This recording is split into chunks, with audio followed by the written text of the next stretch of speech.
Procurement Standards Board, and I call this meeting to order. Zach, will you please take the roll? Ms. Sansom, Mr. Ligon, Ms. Raven, Mr. Buford, Ms. Reed, Mr. Dietz, and Ms. Odom. Here. You have a quorum. Great. We have a quorum. So the first item of business is public comment. Zach, do we have anyone signed up today? Okay, seeing none signed up, we'll move to the next order. The next item is the approval of the minutes. You have 2 sets of minutes to approve. If you remember, we had a special called meeting as well. So we'll take them in order. Should we take them in order, or can we do them both at the same time? Okay, let's do them individually. Do I have a motion to approve the September 18th, 2025 minutes? So moved. I have a motion. Do I have a second? Second. All right. Any comment? All right. All in favor? Aye. Any opposed? Great. Minutes are approved from September 18th. Next, we will approve the minutes from the special called meeting. And do I have a motion to approve that? That was on February 25th, 2026. Move to approve.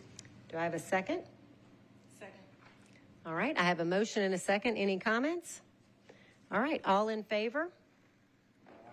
Aye. Any opposed? All right. We have approved the minutes from the February 2026 meeting as well. Wonderful. Thank you guys so much. All right. Next, the next item of business is the report from the purchasing agent. Dennis, you are recognized, and we look forward to hearing your report today. All right. Thank you, Chair Reed. Last year, I shared updates primarily around 3 areas. We had significant resource issues during the year. We were also actively working on improving solicitation process timing, or simply trying to go faster. And then, of course, the Oracle Cloud project. For this meeting, I'd like to start with these same 3 items. In the 2026 budget, we were provided approval for 4 of the 5 resources that we needed. This included 3 procurement buyers and 1 BAO resource. We brought the 4 people on board as soon as possible, and now we have them fully engaged within Metro. So you may ask, what does this mean?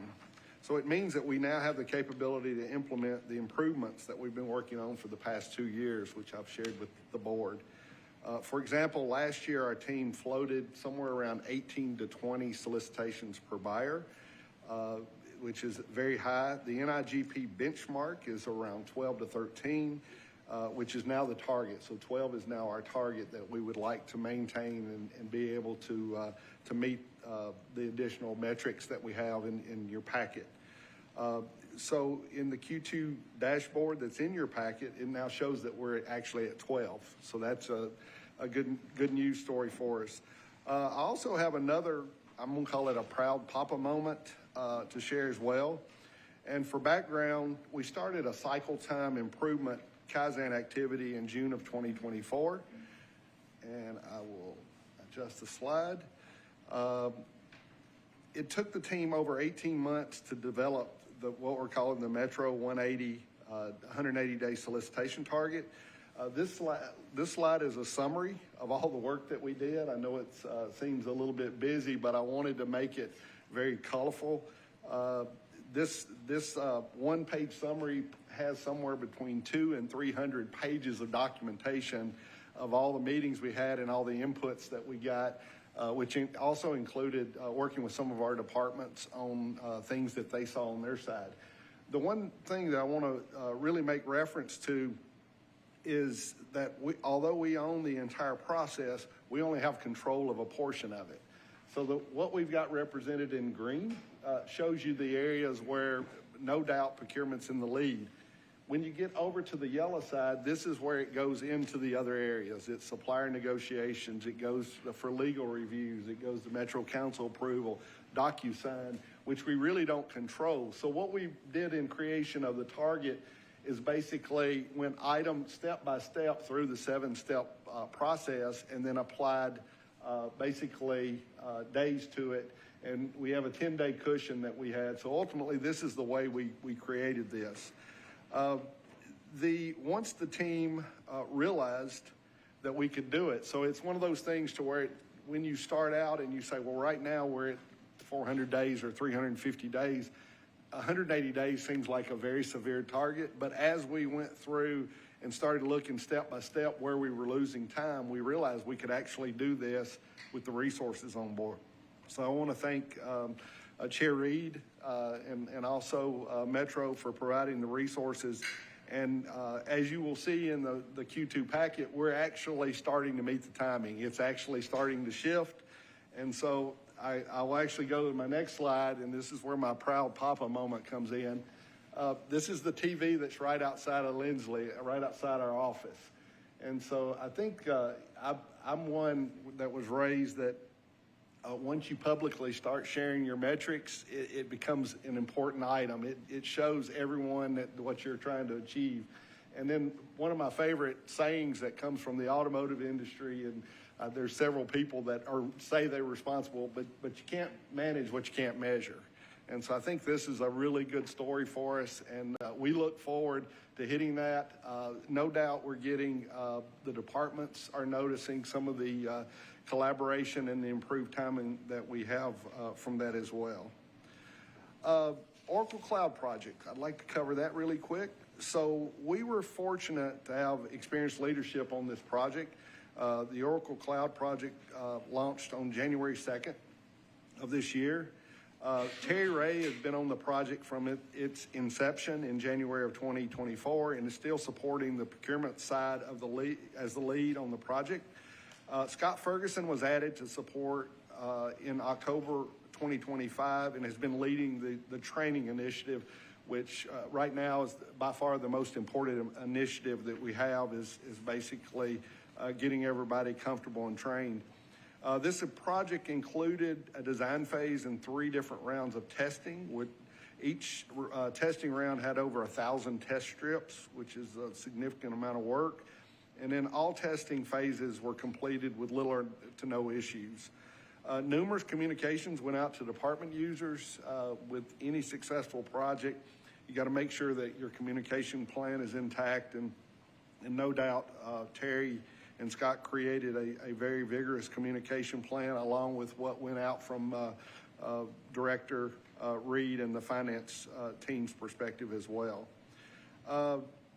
Basically, given the workload of the procurement team and the cycle time, the Division of Purchases, we basically stopped accepting solicitations on October 27th of 2025. And so this basically because it was a totally different transition, this gave us an opportunity to basically finish what we had in process and then on January 2nd, then start with a brand new cutoff. All information had to be completed by December 11th. Department was given options to either submit an amendment or emergency request to ensure business continuity. You know, at the end of the day, I've actually been through 3 of these.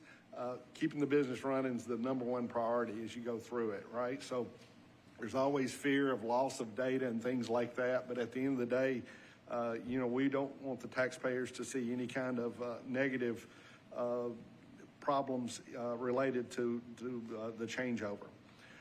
Departments were informed as well to have all purchase orders in approved status and all receipts entered by December 19th of 2025. And this is to allow for data cleanup, transition, and validation to take place. While we were basically shut down, our procurement staff kept on working. So we were working with departments on current projects and also getting contracts finalized, and then also having discussions about queuing up new projects that were starting in January of 2026. Our team continues to work with departments and end users, suppliers, and ITS to ensure issues are resolved promptly. And at this point, we've experienced minimal issues for procurement. So you may ask, what new functionality does Oracle Cloud give us? So Oracle Cloud is very similar to the R12 system that we were working in. The visual aspects are dramatically different from the users, and in the training, that's one of the feedbacks is I think it's similar, but it's not kind of thing, and learning where things are at, just like any new system that you have is one of the big issues. The new system does have some functionality that resolves some of the known R12 issues, which include automatic removal of duplicate suppliers when developing solicitations, allows procurement staff to cast a larger net by easily adding multiple commodity codes. This was actually a huge issue for us in being able to, as a procurement person, you want to send it out to as many companies that you possibly can, and in some cases, the old system limited our ability to be able to know we're doing that. Putting attachments in specific related sections within the solicitation, suppliers having access to the solicitation and attachments without having to log into the system, responding offers attach the required attachment to the specific related section, and attachments can be downloaded as a single file rather than having to download individually. I mentioned training a while ago, and one of the, and actually in a lot of our meetings with our FLT and actually Director Reed, not only did we have to train procurement on the new system, but we also had to train departments on the new system and then also suppliers. And if you think of the number of suppliers that we have out there, getting this done in a very short time frame was an amazing task. The training plan that Terry and Scott created, that developed, I think was the key to our success of where we're at today. The training was basically a hybrid approach, meaning that depending on the user role, it was either in person or virtual. Procurement also used a train-the-trainer model for several larger departments to ensure users could be trained prior to go live. That aspect for us, especially if you think of some of the larger departments like parks, where you have a lot of different items that you have and multiple users, you don't want to start out January 1st as somebody not really knowing what to do. So it was very important for us to do a lot of that. The training started in November and continues to date. The pre-live Go training numbers were somewhere around 993 people that actually attended training, and that includes requisitioners, department buyers, suppliers. And then in post-go live, we're getting close to 300 people that we're still in process on training. So huge effort. I'd like to thank Terry Ray and Scott for their leadership, and considering we are a little over 3 months into the launch, we are trending very well on that on the launch of that. I have one more update, and this for me is I consider to be. Can I interrupt really quick, if that's okay? Yeah. I want to pause for just a minute. Number one, I want to go back to your first item really quickly, because I think really trying to achieve that 180-day target is amazing. And I think we would be remiss if we didn't pause for just a moment to say a huge thank you to all of the purchasing and procurement staff. Dennis, for your leadership. Zach, Terry, I could name each one of you. BAO, you guys have done an incredible job as well. But I really want to thank all of you. I know this has been a huge goal, and I want to thank you for that. I love that, Wally. Team effort. It has been a huge team effort, and I don't know that people realize how large the entire purchasing and BAO team is, but it's a large staff of over 40 people, I think, in total, and and you guys buy for all of Metro, and let me say that, 40 people-ish buying for all of Metro. It's a huge, huge lift, so thank you for that. And then Cloud, I'm going to pause there, because you guys, Cloud was an enormous lift. This migration has been astronomical. Terry, huge thank you to you, your team, but really to the entire team, because it has taken all hands on deck. Training, answering questions, coaching people. I know there's been a lot even, post go live, where you've done a lot of hand holding, still answering questions, helping suppliers and whatnot. So I say this for anyone who is listening, that if you are still having issues, please reach out. Let us know if you are. We are happy to help you, help suppliers, and we want to make sure that we are, doing the best we can for the community. So, but thank you all. I really appreciate it. That's it, Dennis. Sorry. So Janine, thank you for jumping in, because I actually had a question that I was reserving for your very first topic on resources. Sorry. It's really just to help me, because I actually took a look at the Q1 and Q2 metrics that were kind of listed in the report. And I think I understand now, the summary page that you put up here wasn't actually in the packet. But because my question was around whether or not we kind of had internal established performance metrics, and if so, how did those measure up against where we actually fell? So if I'm understanding you correctly, now what we've said is that the metric is 180 days for the processing time. So I'd be able to look over here and just kind of confirm that that's where. Yeah, so if you go out, and I'd love for you all to go look at the TV when the screen pops up. So it shows you the different kinds of solicitations that we have, which are listed. And then basically the days, so the 180 day target is what we're doing, is basically the target. And then we're showing a plus or minus to that target, right, on whether we're meeting it. Now, what you will see there, and this is where, and actually we had a discussion actually with the mayor the other day related to, you get into some projects where all of a sudden there may be issues related or stalled negotiations or delays that will go 300 days, 400 days. And that's going to happen. There will be misnomers that I think we'll have to deal with. But, you know, at the end of the day, what we're committing to is a 180-day blended target for every solicitation. So what the team is doing, and I'll let Zach speak to it, we're basically creating a plan right off the bat to meet that 180 days. Where in the past, we would send it out. Well, the suppliers are late responding. Let's add some more time. There may be usually the question and answer portion of that. If you get 400 questions in on a solicitation, then you have to answer 400 questions, which takes time. So, and Zach, I think you wanted to add something to my comments. The thing that's outside comes from this, I think, into Board Member Raven's point. Yes, if you look at the cycle time, the average cycle time, and then the delta, that'll tell you where we are off of that target. And from Q1 to Q2, we went from 216 on ITBs to 134, which is below the target. On RFPs, we went from 338 to 317, which is obviously still substantially above that target.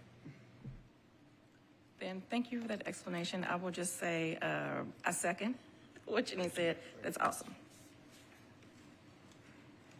Thank you so much. Any other comments before Dennis dives into the next topic? Okay. All right. Thanks, Dennis. All right. So my last update is related to a very important initiative that Metro Nashville was asked to participate in called Leading Cities Procurement Reform. And Nashville was one of 16 cities selected, including actually Winnipeg, Canada, Glasgow, Scotland, and Santo Domingo, Dominican Republic. So there was a sort of an international flavor to the cohort. Harvard Bloomberg sponsored the cohort, which was led by Partners for Public Good. And then I will go to our team members, were Michelle Hernandez-Lane, myself, Christy Snell in NDOT, and Javal Watson. So this was one of the most interesting, you know, I've been doing this a long time, as you can tell from looking at me, right? But this was actually one of the most interesting training sessions that we've ever attended. It was very interactive, 5 days, pretty much daylight to dark. And so I can tell you when we all left, we were actually delayed, but coming home on that late Thursday night, you could tell we were all brain dead from the experience. But it was interesting to me as we went through this that all cities have the same or similar issues, right? And so, you know, I think that in a cohort like this, learning from each other, figuring out if somebody's already invented the wheel, not to reinvent the wheel. And so I've already made friends with actually the chief procurement officer with Philadelphia, and actually had the opportunity to have dinner with him since the cohort. So what we did is this I wanted to share this just because I think this cohort sort of flows right in to some of the really cool things that we've done over the last couple of years. So delegation authority increase for me, the departments, every time I see a department, they will say something about how cool it was to get that improvement. We mentioned the cycle time Kaizen activity. We're standardizing a lot of the processes that we're doing, and this actually comes from feedback from the department saying, when we work with your buyer, we see differences in the way each buyer works, so we needed to standardize that. Successful buyer department alignment. I mentioned with Monique being from Parks, every time we meet with your people, they will mention Marissa Conklin and how good of a resource she's been in the relationship they've developed. Improved department collaboration, communication. We're really wanting to develop a customer-focused culture.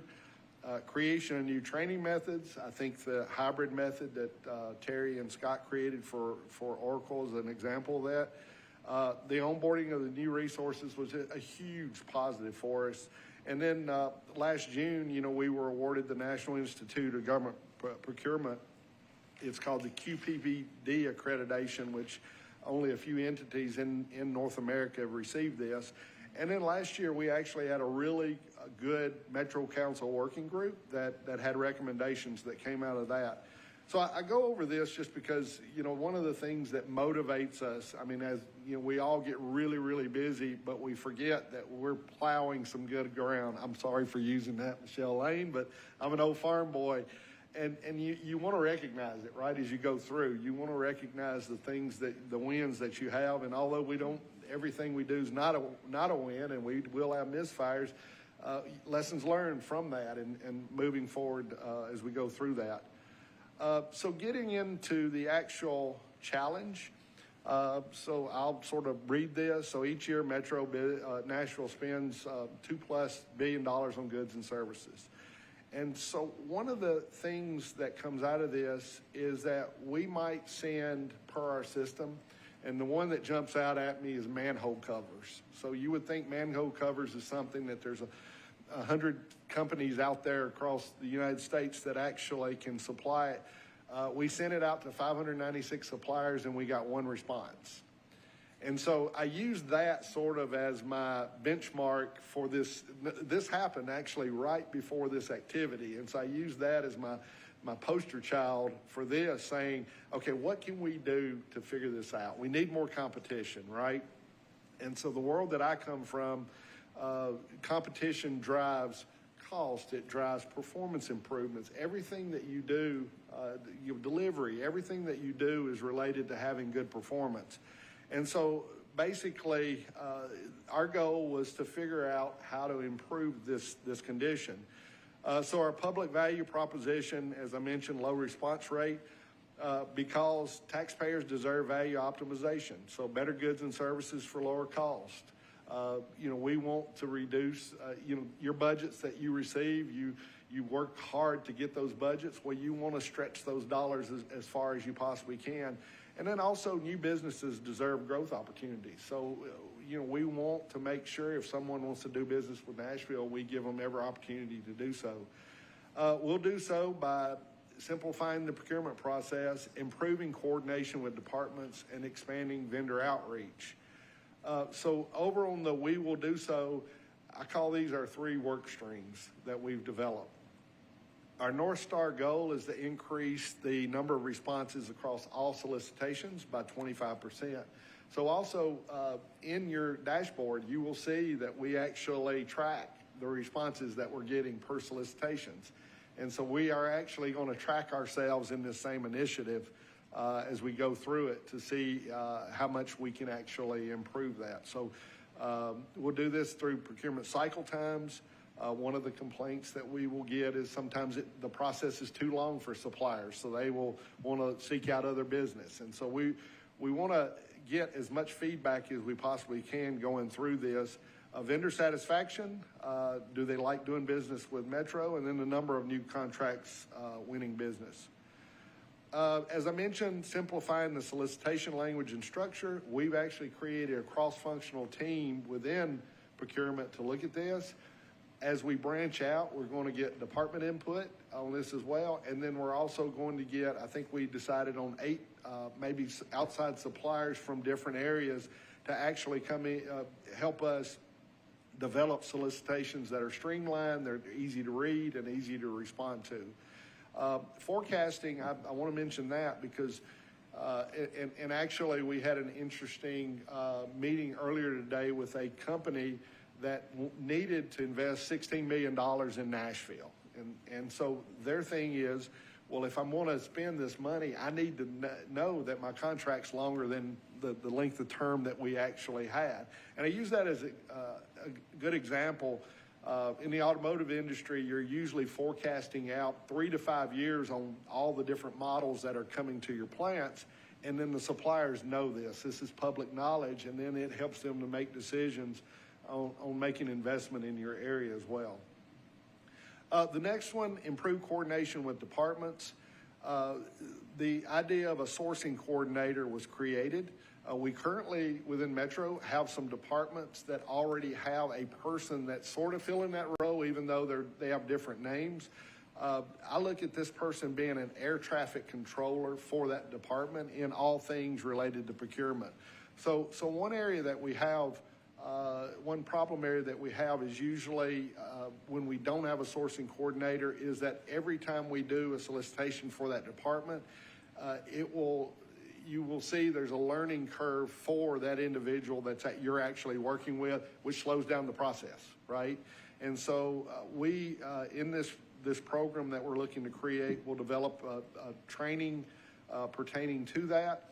Also, the ability to write clear scopes of work slows down the process, right? And then ultimately, one of the things that we've been working on since we came back in October is who are the players in the industry and are they quoting on Nashville?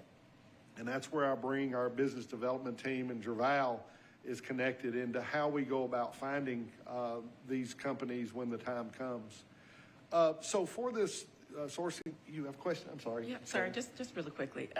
So are you saying that the goal is to maybe develop like some standardized training materials that you could share with the other internal departments so that if they're able to identify a sourcing coordinator, that training would pretty much be consistent across all the departments? Right. So what we're looking to do is it's sort of like a super user within a department. And so right now we offer training to the masses is the way I look at it. We have a lot of really good training in procurement, but within each department, if they're sending 5 people, there's not a key person that's responsible for things that come out of that department. So as a procurement person, you can imagine when there's an issue, well, how do we get this corrected, or who can support us in correcting this? So the training curriculum that we're offering, I think we've developed somewhere around 40 hours, will be very pinpoint. So I'm going to call it super user training, to where that person will know all things procurement within that department. Not that they will be a buyer or a Metro procurement person, but if there's a question within that department, it can be answered within that department rather than having to track down procurement kind of thing. So this concept, and like I said, there's actually 3 or 4 areas right now within Metro, some of the larger departments that have this already, and you will see just the efficiency is incredible. And what I see also is there is a person within that department that is very keen on all the budgets, that knows the supply base. That's another issue related to this. They have a little bit of developed expertise in who actually does the business. So. And so if needed, those new departments that will I guess, identify a super user, they'd also be able to go to those other internal departments to ask questions and not necessarily have to come back to procurement? Correct. And actually, the idea right now where we're at is to develop a pilot and rather than roll it out to the bigger masses. And so right now that's what we're looking to do. Actually, we have approval to actually go forward with the pilot, but we have a communication plan that we're working on related to that. That's great. So if you look at this, it's basically a liaison between departments and procurement, and also trained in procurement processes. They will work with the procurement buyer on all things procurement, but then also work within the departments on all things within the area. One of the things, I'll give you an example, is we will have certain solicitations that have certain documentation that are required. And so they will send in documents, and you will say, well, no, we can't accept this because it has to have X, Y, Z, right? There's a lot of that. And so, our goal is to get everyone in a position to where everybody understands who's on first kind of thing and go forward. And the last item, and I'll go really fast with this, adjust the bid notification, basically expanding vendor outreach. And this is being led by Javal Watson. A lot of different discussions related to this. And what we found with the other cities that was very interesting for me, it was almost like a lot of cities had, I'm going to say, post-COVID hangover related to how you meet, how you collaborate, and that a lot of those during COVID where we don't meet face-to-face and we don't go to conferences and we need to do everything virtual. And so a lot of best practices basically dropped through the cracks. And so one of the things, and this is the really cool thing about Javal having the experience she has, there were some of these best practices that our team knew about that we're like, okay, we need to reignite that, which is there's one vendor roundtable that actually just got started back related to construction. And so we're looking at a lot of different perspectives, different conferences. One of the things with NDOT here recently, we actually attended one of their conferences that they attend, trying to get more solicitations. And so there's a lot of different things we could do, but at the end of the day, our goal is to be very creative in the way we spend our budget money and make sure that we're, capturing the biggest bang for the buck kind of thing. So what are we doing now? I just mentioned that. We're reigniting some things and looking at a lot of different activities. There's a couple of other cities that we're talking to that are going through the very same thing we're doing. Hartford, Connecticut is one city that we're actually communicating with. They're having the very same issue, getting suppliers. It was interesting in the cohort, which the Harvard professor actually brought this up. So Memphis attended a cohort, I think earlier. Chattanooga was actually with us at this cohort. And all three cities in Tennessee had issues with responses.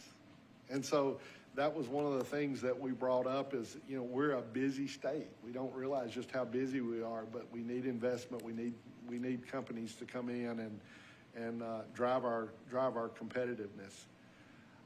And then lastly, what do we need to get there? And I'll touch on this. So we've actually created work streams, timing for all three projects. Our goal is to have all three of these ready to roll by July 1st.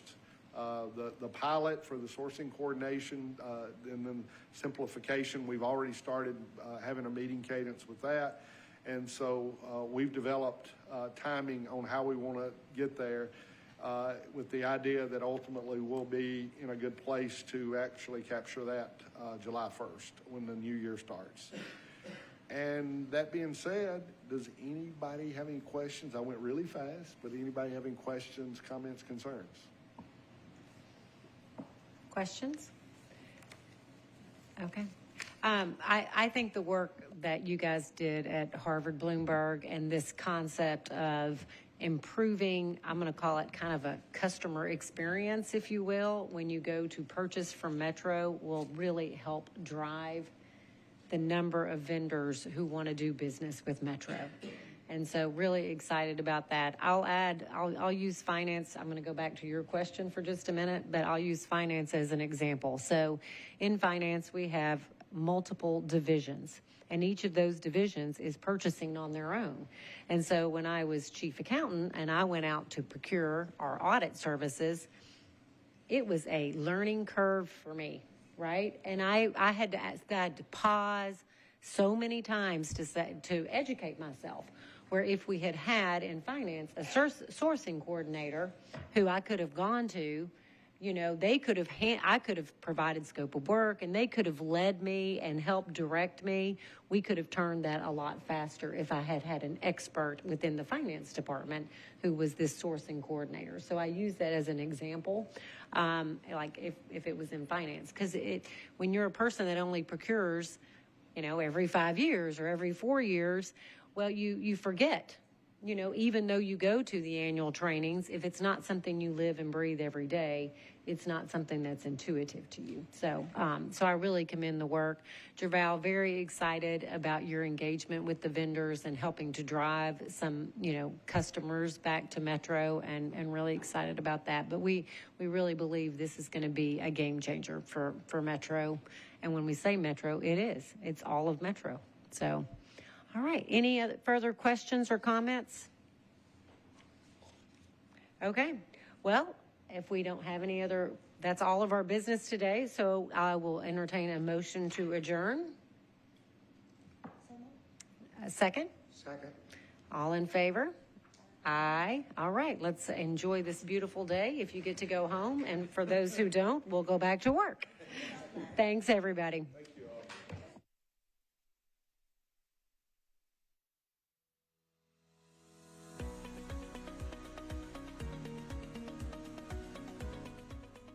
This has been a service of the Metro Nashville Network. If you would like to see this presentation again, or for more information on this and other programs, visit nashville.gov.